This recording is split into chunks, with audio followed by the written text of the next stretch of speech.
நல்ல மழை பெய்யுது, கண்ணுக்கு தெரியுது, நல்லா ஜாலியாக என்ஜாய் பண்ணுறோம். காற்று குழு குழு குழு குழுன்னு அடிக்குது. அதுவும் இந்த பொருட்களோட அசைவு, செடி கொடியெல்லாம் அசையுது. அதில் நமக்கு காற்று இருக்குதுங்கிறது தெரியுது.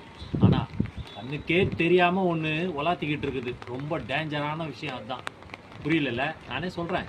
மின்சாரம், கரண்ட்டுங்க. தொட்டால் என்ன ஆகும்? தூக்கி அடிச்சிடும். பாருங்க, கொடையா ஆடுது, காற்று அடிக்க தெரியுதா? இது மாதிரி தான். நான் என்ன சொல்ல வரேன்னா, கண்ணுக்கே தெரியாத இந்த மின்சாரம் இந்த மழை காலங்களில் எந்த இடத்துல தரையில் இருக்குதா, இல்லை செவுத்தில் இருக்குதா, இல்லை மரத்தில் தொங்கிக்கிட்டு இருக்குதான்னு தெரியவே தெரியாது. இந்த மாதிரி மின்சாரம் எங்கெங்கே பாயுதுன்னு தெரியாமல் நம்ம பாட்டுக்கு போயிட்டே இருப்போம்.